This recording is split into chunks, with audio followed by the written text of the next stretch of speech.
အားလုံးပဲမင်္ဂလာပါစတုံးကြီးဂျပန်နီလန်ဆန္ဒမှာကြိုဆိုပါရစေဒီနေ့မှာတော့ N4 ကျောင်းသားတွေအတွက်2014ခုနှစ်လပိုင်းမှာမေးသွားခဲ့တဲ့ O question ဒိုကိုင်လို့ခေါ်တဲ့ reading ကိုအတူတူဖြေဆိုကြမယ်နော်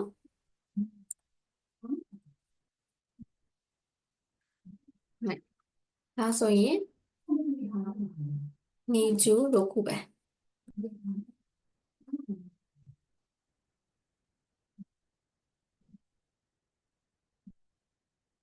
ဒီကစယောဂの15時半に荷物を運ばなければなりません。どのエレベーターが使えますか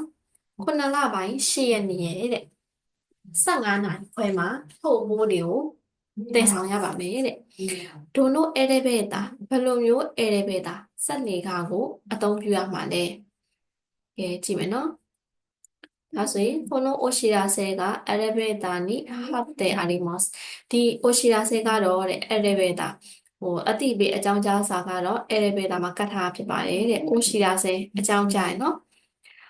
7月8日火曜日安全着陸のためエレベーターが止まります。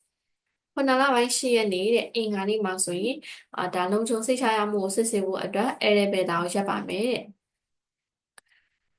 北側elevator မြောက်ဘက်ရှမ်း elevator ကတော့14時から15時15分まで14နာရီမှ15နာရီ15မိနစ်အထိဆိုတော့ဒါ12နာရီရနေပေါ့နော်2နာရီကနေ3နာရီ15အထိပြီးရင်南側エレベーターが14時45分から16時まで2နာရီ45မိနစ်ကနေပြီးတော့16နာရီဆိုတော့4နာရီအထိပေါ့နော်14時45分から15時15分まででは両方のエレベーターが止まりますのでご注意ください14နာရီဆိုတာက2နာရီကိုပြောတာပေါ့နော်12နာရီယူနစ်နဲ့ရှိရမယ်ဆိုရင်2နာရီ45မိနစ်ကနေ3နာရီ15မိနစ်အထိတဲ့နှစ်ဖက်စလုံးရဲ့ elevator ရဲ့ရက်မှာဖြစ်တဲ့အတွက်ကြောင့်ခရူးဆိုင်ပါတတိထားပါလို့ပြောတာဒါဆိုရင်15နာရီပေါ့နော်15နာရီခွဲလို့ခေါ်တဲ့3နာရီခွဲမှာအထုပ်ဘူးတွေကိုဘယ် elevator ကနေဆင်းရမှာလဲပေါ့နော်ဒါဘယ် elevator အသုံးပြုပြီးတော့မှစီးရမှာလဲဆင်းရမှာလဲလို့ပြောရတဲ့အတွက်ဖြေမှန်လေးရပါဖြစ်မလဲ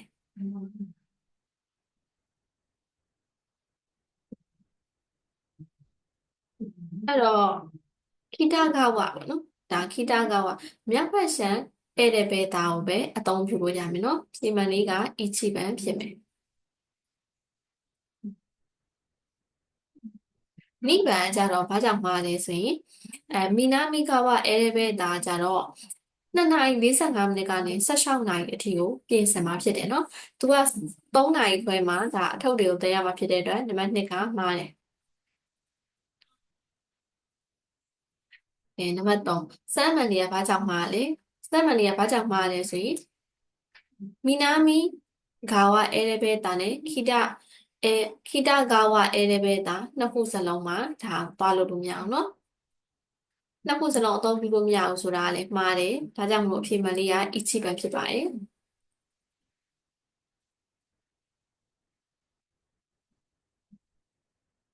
27番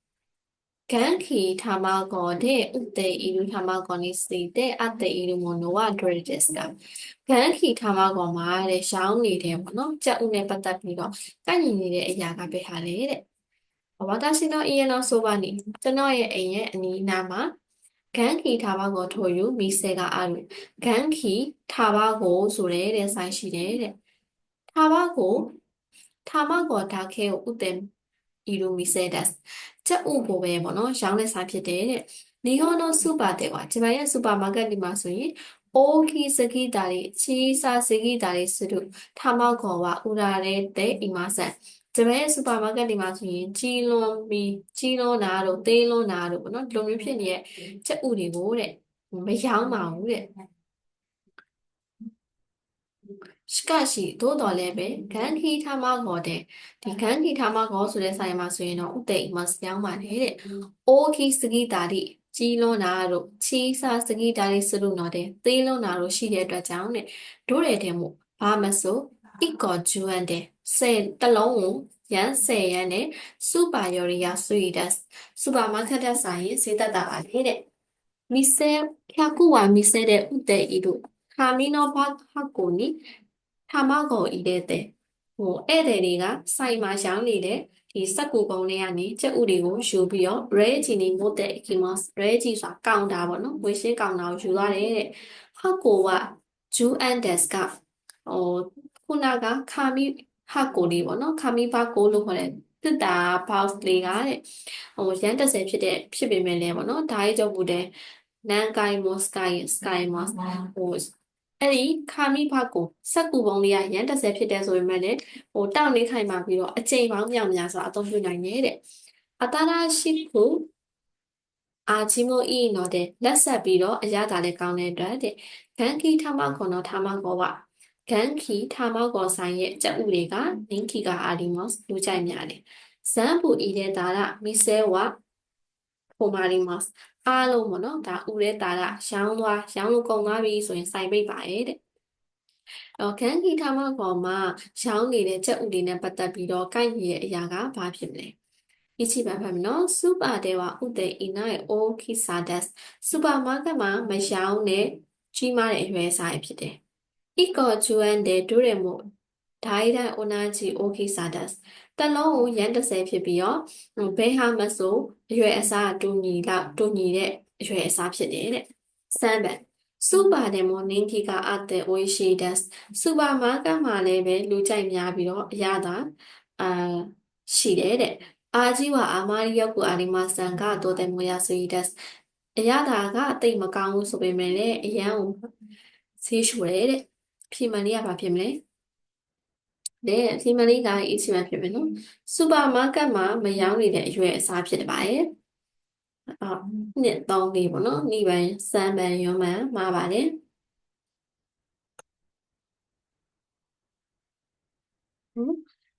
နောက်ထပ်မေးခွန်းတစ်ခုရှိသေးရဲ့နော်ဂန်ခီထမကောတဲ့ဝါဒိုးရတဲ့ထမကောဖိုင်မတ်စကာဂန်ခီထမကောဆိုတဲ့ဆိုင်မှာဘယ်လိုမျိုးချက်ဥတွေကိုဝယ်ရမှာလဲတဲ့ဖြာကူကဟာကိုနီ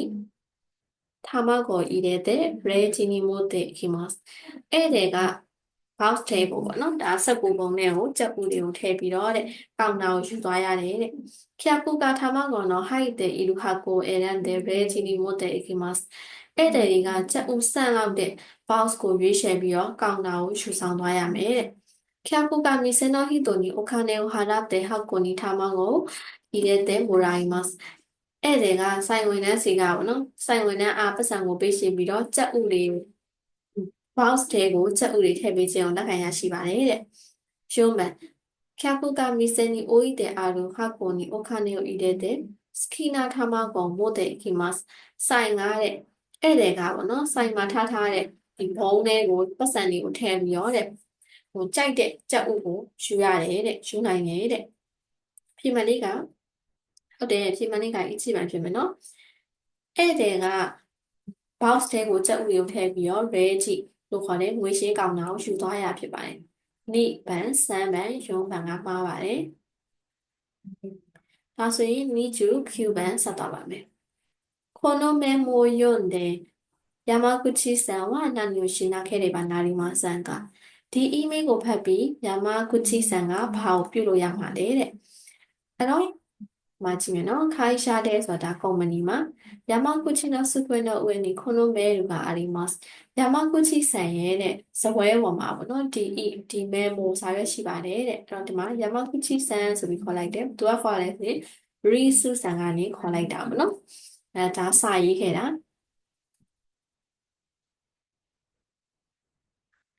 ဒါက東山さんから電話がありました東山さんစီကနေနဲ့ဖုန်းလာခဲ့ပါတယ်တဲ့電車が止まってしまったそうですရထားကရက်သွားတယ်လို့ကြားပါတယ်30分くらい遅れますがမိနစ်30နောက်ကြမယ်တဲ့ရော်တိန်の時間になったらသူတို့ပေါ့နော်ရော်တိန်ကြိုတင်စီစဉ်တဲ့အချိန်ကိုရောက်လာရဲဆိုရင်တော့会議を始めてくださいと言っていましたအစည်းအဝေးကိုစတင်လိုက်ပါဆိုပြီးပြောခဲ့ပါတယ်တဲ့ဆိုတဲ့အခါဒါအပြင်東山さんの作った会議の資料を持っていてဟီဂါရှိယာမဆန်ကပေါ့နော်ပြုလုပ်ထားတဲ့ဖန်တီးထားခဲ့တဲ့ဆောင်ရွက်ထားခဲ့တဲ့စာ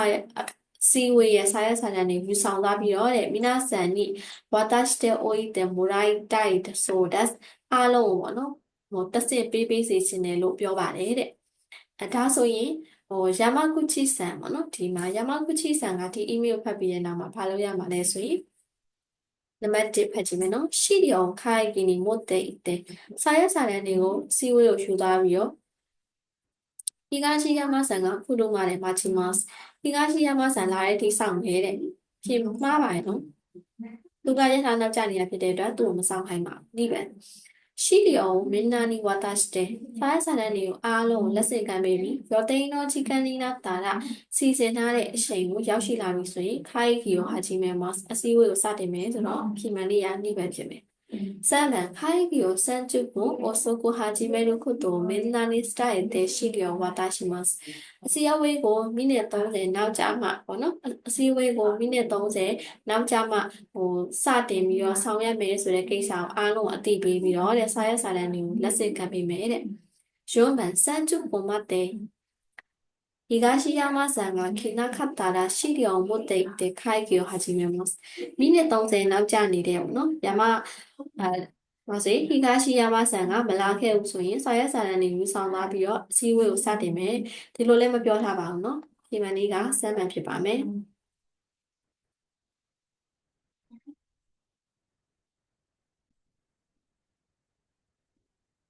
စမ်းကျူမှန်ဖတ်ကြည့်မယ်丸1本を読んでとありますが、どんな本を読みますかအဲ့တော့စာပိုက်ထဲမှာဆိုရင်丸1丸2丸3ဒီလိုမျိုးလေးပါတယ်ပေါ့နော်အဝိုင်းတစ်ကလေးမှာတဲ့本を読んでစာအုပ်ကိုဖတ်ပြီးဆိုတဲ့စာကြောင်းပါတယ်တဲ့ဘလို့စာအုပ်ပါကိုဖတ်နေရလဲတဲ့ကဲကြည့်ကြည့်မယ်大学1年の大学の本売り場でတက္ကသိုလ်ပထမနှစ်ရဲ့တဲ့စောင်းရာဒီပိတ်ရမှာပေါ့နော်တက္ကသိုလ်ပထမနှစ်ရဲ့စောင်းရာဒီပိတ်ရမှာတက္ကသိုလ်ရဲ့စာအုပ်အယောင်းကောင်တာမှာတဲ့ယွန်းတယ်မီယောယွန်းနန်တဲ့ယကုဆာဆောယွန်းတယ်မီယောဖတ်ကြည့်ကြစို့ယွန်းနန်တဲ့ယကုဆာဆောလေးနှစ်ကိုအုတ်တရာတို့ခိုက်တဲ့အားလို့ပိုစတာမိမစတာလို့ရေးထားတယ်တဲ့ပိုစတာကိုမြင်ခဲ့တယ်တဲ့本を読んでစာအုပ်ကိုဖတ်ပြီး決められた紙にကိုသတ်မှတ်ထားတဲ့စာရွက်မှာပေါ့နော်本の紹介文章を書いて出すとစာအုပ်မိတ်ဆက်တဲ့စာကြောင်းမိတ်ဆက်တဲ့စာလေးတွေကိုတဲ့ရေးပြီးတော့တဲ့ထပ်ရမယ်ဆိုရင်တဲ့本売り場で使えるチケットがစာအုပ်ဒီအယောင်းကောင်တာမှာအသုံးပြုနိုင်တဲ့ ticket ကိုတဲ့မိုရာရဲလို့တော့ဒါဆိုလက်ခံရရှိမယ်ဆိုပြီးတော့ပြောထားပါတယ်တဲ့ poster တော့မာဝါရီနီပါ poster ရဲ့ဘေးပတ်ဝန်းကျင်မှာဆိုရင်学生が書いた紹介フォームကျောင်းသားတွေရေးထားတဲ့ရှော့ကိုင်ဖုန်းဆိုတာဒါမိတ်ဆက်တဲ့စာကြောင်းလေးတွေလည်းပဲတဲ့တပ်ဆန်ဟာတဲ့အာရီမတ်တာအများကြီးကတ်ထားပါတယ်တဲ့အဲ့တော့ဒီပထမစာပိုင်းမှာသူကဘာကိုပြောချင်တာလဲဆိုရင်တက္ကသိုလ်ပထမနှစ်ရဲ့ဖူယုယာဆူမီပေါ့နော်ဖူယုယာဆူမီမှာဆိုရင်တက္ကသိုလ်ရဲ့ဒါဟောဥရိပါစာအုပ်ရောင်းတဲ့အယောင်းကောင်တာမှာဆိုရင်စာအုပ်ဖတ်ကြဆိုလေးနှစ်မှာအုတ်တရားဆိုပြီးရေးထားတယ်အဲ့တော့စာအုပ်ကိုဖတ်တယ်ပြီးလို့ရှိရင်သတ်မှတ်ထားတယ်ပေါ့နော်စာရွက်တွေမှာသတ်မှတ်ထားတဲ့စာရွက်မှာအဲ့ကိုဖတ်လိုက်တဲ့စာအုပ်ရဲ့ short guide ပုံလို့ခေါ်တဲ့မိတ်ဆက်တဲ့စာကြောင်းလေးတွေကိုရေးလိုက်တယ်ဆိုလို့ရှိရင်ဒါစာအုပ်အယောင်းကောင်တာမှာအသုံးပြုနိုင်မယ်ချစ်ကတ်တိုးလို့ခေါ်တဲ့ ticket လေးတွေပေါ့နော်လက်ပတ်လေးတွေရရှိမယ်တဲ့ဒီ poster ရဲ့ဘေးပတ်ဝန်းကျင်မှာလည်းပဲကျောင်းသားတွေရေးထားတဲ့ short guide ပုံတွေအများကြီးကတ်ထားတယ်တဲ့အဲ့တော့ဒီဟာကိုဖတ်ပြီးသွားပြီဆိုလို့ရှိရင်အောက်ကလေးကိုဖတ်ကြည့်မယ်နော်စာအုပ်ကိုဖတ်ပြီးရဲဆိုပြီးပါတယ်ဘလို့စာအုပ်ကိုဖတ်ရမှာလဲ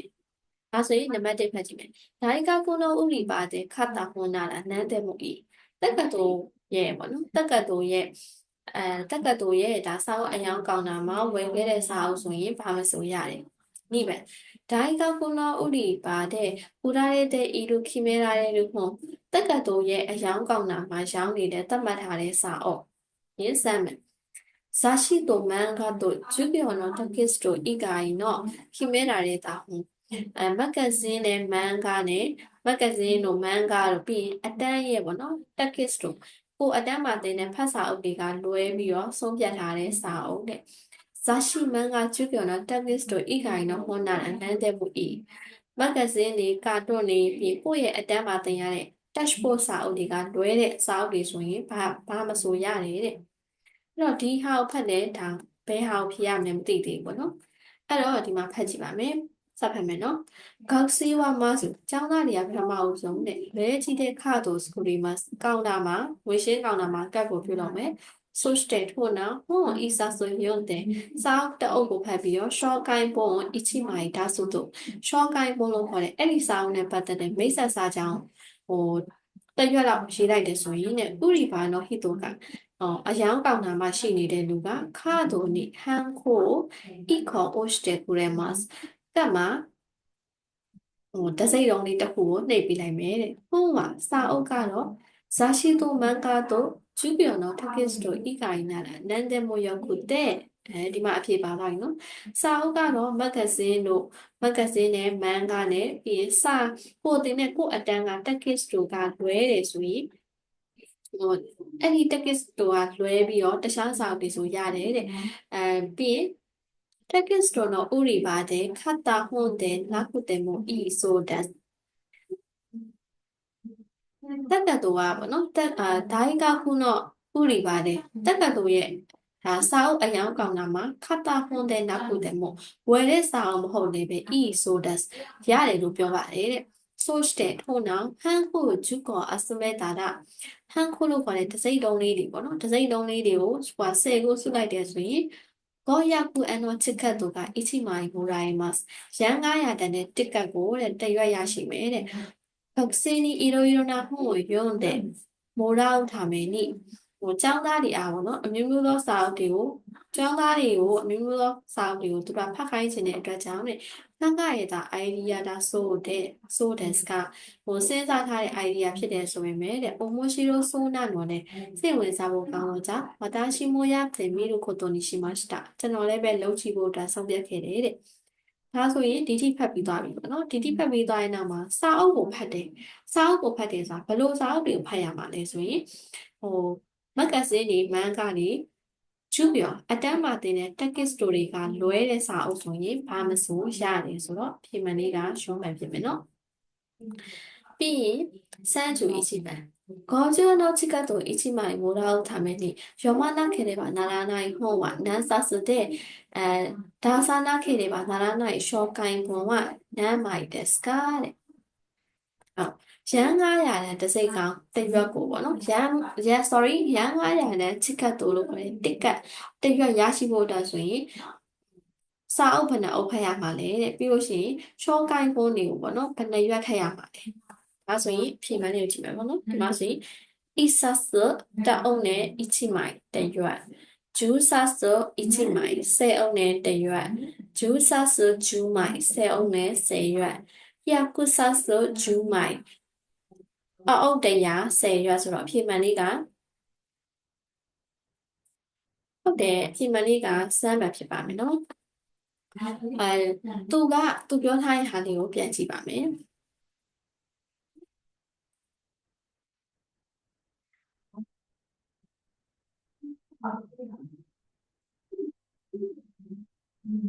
အဖြေမှန်ကဒီမှာပါတယ်နော်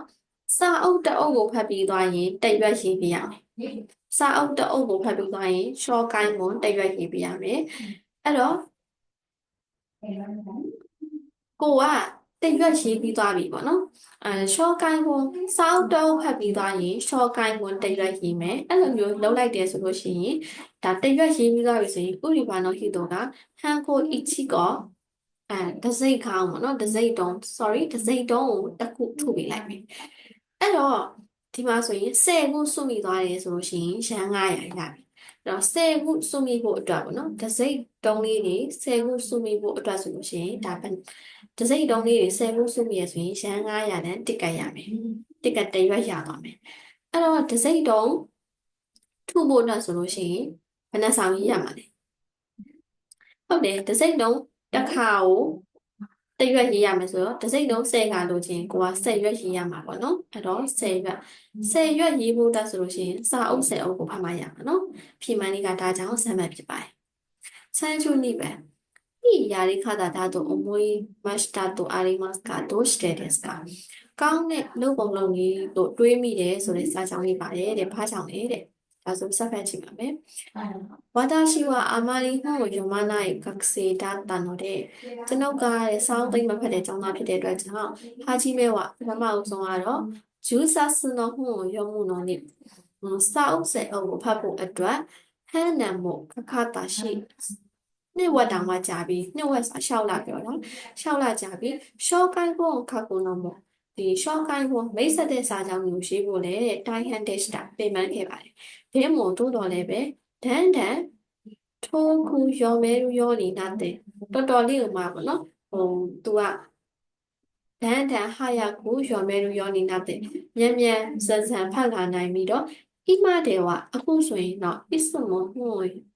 မို့တဲ့အာရုခုယောနေနာရီမတ်တာအခုချိန်မှာတော့စာအုပ်ကိုတည်ဆောင်ပြီးတော့လာမှဒါသူသွားလာလှုပ်ရှားနေပါပြီတဲ့မိုရတာချစ်ခတ်သူတဲ့ရရှိခဲ့တဲ့တစ်ကတ်နဲ့အာလာရှိဟွန်ခောက်ခုသူမို့တဲ့ခိတာရှိစာအုပ်အသစ်တွေလည်းပဲဝင်နိုင်ပြီတိုတဲမောဤယာရီခတာကြတော့အမွေးမတ်တာအရန်ကောင်းတဲ့နီလန်လို့ထင်ပါတယ်တဲ့ဟာကြီးမဲနော်ကဟိုတိုးတိုးရှိတော့ဟူယူတဲ့စတာတော့ကအခုရဲမတ်တာကစတင်ခဲ့တာကပေါ့နော်ဟိုတိုးတိုးရှိစွာတစ်နှစ်ကတက်မြတ်နှစ်ကပေါ့နော်တက်မြတ်နှစ်ကစောင်းလေးမှာစတင်ခဲ့တာကနောက်ကျတယ်ဆိုပေမဲ့တဲ့မလာဆူဆူပြောမတဲ့နီနာအာရီဝတ်ခါတာဟိုဘွဲမရခင်အထိနှစ်တောင်မှရှိသေးတဲ့အတွက်တဲ့ဂမ်ဘာတွေပါတက်ခီတို့တို့အမို့တဲ့အိမ်မှာစူးစမ်းတယ်ဆိုရင်တော့ဖြစ်နိုင်မယ်လို့ထင်တယ်ဆိုတာကဘယ်လိုထင်တာလဲသူက4နှစ်မှာအုတ်တရားပေါ့နော်4နှစ်မှာအုတ်တရား2နှစ်မှာဆိုရင်အုတ်50ဖတ်မယ်ဆိုပြီးတော့သူတွေးထားတာဒီမှာဆိုရင်ဤယာရိခတာဓာတ်အမွေးမှာしたဘာကြောင့်ကောင်းတယ်လို့ထင်တာလဲဆိုရင်一起ပဲ本を読むようになったしいろいろなプレゼントがもらえたからစာအုပ်ကိုဖတ်နိုင်ကောင်းကောင်းဖတ်နိုင်ပြီးတော့မျိုးမျိုးသောလက်ဆောင်မျိုးရှာတဲ့အတွက်ကြောင့်ဆိုတော့ဖြစ်နိုင်နော်ဒီပဲ本を読むようになったし本売り場で買える、使えるチケットももらえたから、စာအုပ်ကိုပေါ့နော်မကြာခဏဖတ်နိုင်ပြီးတော့စာအုပ်အယောင်ကောင်းတာမှအသုံးပြုနိုင်တဲ့ ticket ကိုလည်းရရှိတဲ့အတွက်ကြောင့်လို့ပြောတဲ့အတွက်နိဗ္ဗာန်တရားမှတ်ပါတယ်။တန်ပန်本が早く読めるようになったし、文章を書くのも上手になったから。စာအုပ်ကိုမြန်မြန်ဆန်ဆန်နဲ့ဖတ်နိုင်ပြီးတော့စာပိုက်တွေကိုလည်းပဲတဲ့ရေးရတော့တဲ့အတွက်ကြောင့်သူကစာပိုက်ကိုရေးရမှာမဟုတ်ပါဘူးနော်ဘုန်းချော်လို့ခေါ်တဲ့စာပိုက်ကိုရေးရမှာမဟုတ်ဘဲနဲ့ဘာရေးရပါလဲဆိုရင်ရှော့ကိုင်းပုံလို့ခေါ်တဲ့မိတ်ဆက်တဲ့စာကြောင်းလေးတွေကိုရေးပြရမှာဖြစ်ပါတယ်ဒါကြောင့်နံပါတ်3ကပါတယ်ဂျုံးပဲ本が早く読めるようになったし、本売り場に紹介を貼ってもらったから、စာအုပ်ကိုမြန်မြန်ဆန်ဆန်နဲ့ဖတ်နိုင်ပြီးစာအုပ်အယောင်ကောင်းတာမှာတဲ့紹介本လေးတွေကိုကပ်ပြီးခြင်းကိုလက်ခံရရှိမှာဖြစ်တဲ့အတွက်ကြောင့်တဲ့အဲ့လိုလည်းသူကပြောထားအောင်နော်紹介本တွေကိုကတ်ထားမှာမဟုတ်ဘူးစာအုပ်ဖတ်ကြမယ်၄နှစ်မှဥတ္တရာဆိုတဲ့ဟာကိုပဲရေးထားတာပေါ့နော်ဒီ poster ရဲ့ဘေးပတ်လည်မှာမှ紹介本တွေကိုရေးထားတာပေါ့နော်ဒါကြောင့်မလို့ရှုံးမှန်နေရမှာပါတယ်。133番。できるとありますか何ができますかできるလို့ပါတယ်တဲ့ဘာကိုလုံနိုင်တာလဲပေါ့နော်ဒါလုံနိုင်တယ်ဆိုတဲ့စာကြောင်းလေးပါတယ်ဘာကိုလုံနိုင်တာလဲဆိုရင်1番上手な紹介本が書けるようになることဟို上手な紹介本ဆိုတာကျွမ်းကျင်တယ်ပေါ့နော်မိတ်ဆက်တဲ့စာကြောင်းလေးကိုရေးနိုင်တာလေဆိုတဲ့အကြောင်းနဲ့2番မိုရတာချစ်ခတ်တို့ဇမ်ဘူစကောက်ဖို့တို့ရရှိခဲ့တဲ့တစ်ကတ်လေးတွေအားလုံးအသုံးပြုနိုင်တဲ့အကြောင်းနဲ့3番本が早く読めるようになることစာအုပ်ကိုမြန်မြန်ဆန်ဆန်နဲ့ဖတ်နိုင်တယ်ဆိုတဲ့အကြောင်းနဲ့4番100冊の本を読むことအုတ်တရားဖတ်နိုင်တယ်ဆိုတဲ့အကြောင်းဆိုတော့ဖြစ်မှန်လေးကဟုတ်တယ်သူကလုံနိုင်မယ်ဆိုတာကသူ4နှစ်မှာအုတ်တရားဖတ်နိုင်မယ်ဆိုပြီးပြောလိုက်တာနော်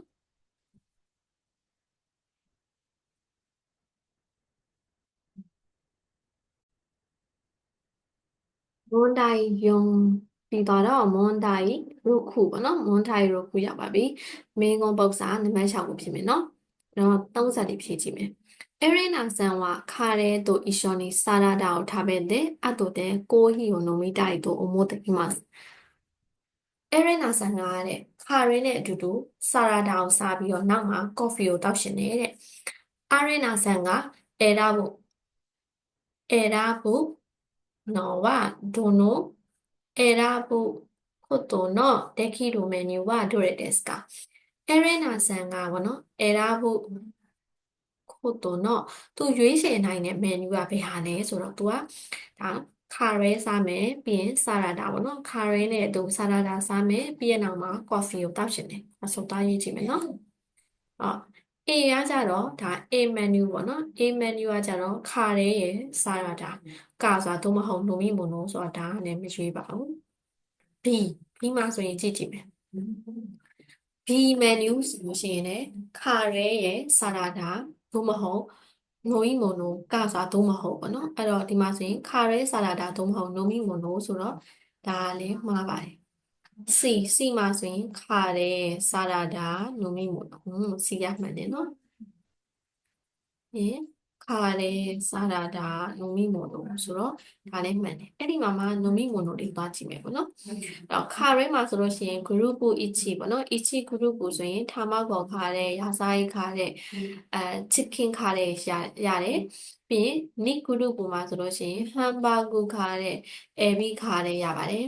နိုမီမိုနိုတွေကခိုးဟီခိုးချ orange juice ရတယ်ခိုးဟီနဲ့ခိုးချဆိုရင်အတာတာကိုင်မိုနိုတို့စမဲတိုင်းမိုနိုကယောဤတက်ခီမှာကြိုတင်ပြင်ဆင်ပေးပါတယ်ဆိုတော့ဒါဆိုရင်ဟိုခါရဲရဲ့ဆာလာဒါရဲ့နူမီမိုနိုရဲ့တောက်ဖို့ဆိုရင် C ရဲ့ D ရဲ့ပဲရှိတာပေါ့နော်အဲ့တော့ C နဲ့ D ဆိုတော့ဆမ်းမှန်ဖြစ်တယ်ပြီးရင် chicken ခါရဲကိုထားဝဲသားရီတော့ chicken ခါရဲစားခြင်းတဲ့လူကရွေးနိုင်တဲ့ menu တွေကဘယ်နှခုရှိတော့လဲအဲ့တော့ကြည့်ကြည့်မယ်အောက်မှာ chicken ခါရဲ chicken ခါရဲစားဖို့တော့ဆိုရင် group 1ရှိတယ် group 1နော် group 1အဲ့တော့ဒီမှာဆိုရင် group 1ဆိုတာဒီမှာ1 group 1ခါရဲဝါ group 1ခါလာအဲ့ဒါလေးကစားခါရဲကိုတော့တဲ့ group 1တွေကနေရွေးချယ်နိုင်တယ်ဒီမှာဆိုရင် group 2ဆိုတော့ဒါကမှားတယ်